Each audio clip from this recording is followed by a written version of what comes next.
Aux quatre coins du pays, la colère des manifestants contre la réforme des retraites s'est organisée pour cette 10e journée de mobilisation. Sa détermination à ne jamais écouter les Français, elle conduit au chaos. Et donc c'est là où il y a un problème, avec le président de la République qui part dans un orgueil démesuré.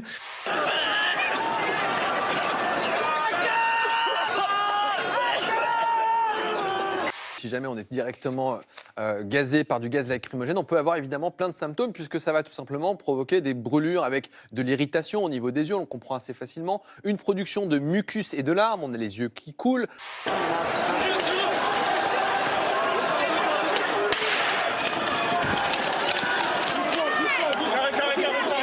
Si jamais les symptômes persistent de brûlure oculaire au-delà d'1 heure ou 2, je vous recommande d'aller voir un ophtalmo puisqu'il y a un risque de lésion au niveau de la conjonctive. On peut avoir des conjonctivites, un ulcère de la cornée, voire même un glaucome, Il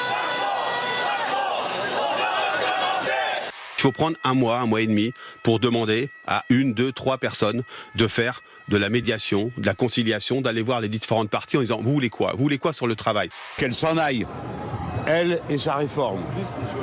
Et je crois que c'était utile que des propositions soient faites. Laurent Berger l'a fait. On a proposé une nouvelle fois au gouvernement et surtout au président de la République de suspendre son projet et de nommer une médiation. La main tendue des syndicats, le président de la République doit la prendre. Le gouvernement d'Elisabeth Borne, il est cramé. On n'a pas forcément besoin de médiation pour se parler. On peut se parler directement. Le président de la République l'a dit, il est prêt à recevoir l'intersyndicale dès lors, parce que nous respectons nos institutions, que le Conseil constitutionnel se sera prononcé sur la conformité de notre texte de loi. J'ai trouvé que Laurent Berger avait été très loin en proposant justement une pause, une médiation. Et en fait, de main tendue, c'est un bras d'honneur que fait le gouvernement. Quelle médiation avec un Emmanuel Macron qui est complètement fermé, isolé dans son palais. Donc, si vous voulez, le problème de fond, c'est que... Que s'est-il passé à gauche pour qu'on confonde casseurs et policiers?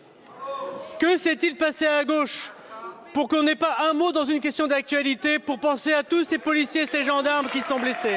C'est une réforme qui est demandée par l'Union européenne. Elle est en même temps faite en Belgique en ce moment, en Espagne. Et là-bas, ils le disent. Les gouvernements ne s'en cachent pas. Ils disent c'est Bruxelles qui demande parce que c'est une privatisation déguisée pour BlackRock et pour des fonds de pension qui veulent récupérer ce marché ultra juteux des retraites. Que s'est-il passé à gauche pour faire alliance avec M. Mélenchon qui les insulte, qui les vomit et qui finalement fait honte à tous les électeurs de gauche? À Lille, ces parpaings ne sont pas destinés à casser des vitres, mais à bâtir un mur. Et ce, devant le domicile d'une députée de la majorité dont ces manifestants scandent le nom. Tout le monde déteste Leslie-Bou. Je veux également dénoncer avec force les propos honteux de M. Mélenchon, appelant à faire soigner les policiers, sans doute dans les camps de rééducation qui existent dans les pays dictatoriaux dont il vénère le modèle. Qu'un ministre de l'Intérieur qui est capable d'organiser un traquenard comme celui qui a été mis en place à Sainte-Soline est absolument capable de toutes les provocations. À chacun d'entre nous de faire preuve de sang-froid. Des perquisitions menées dans 5 établissements bancaires et financiers à Paris. Elles interviennent dans le cadre de 5 enquêtes ouvertes en 2021 sur des soupçons de fraude fiscale aggravée. C'est ce qu'a annoncé le parquet national financier. Les banques Société Générale, BNP Paribas, Exane, Natixis et HSBC sont soupçonnées d'un schéma de fraude dit coucoum. Sur cette autoroute à Los Angeles, un accident va se produire, imprévisible et impressionnant. Malchanceux, le conducteur de la citadine s'en sort bien, sans blessure grave.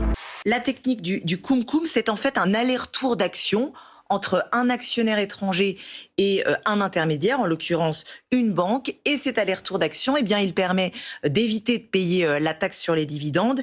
Et l'argent économisé, eh bien, l'actionnaire étranger le partage avec la banque.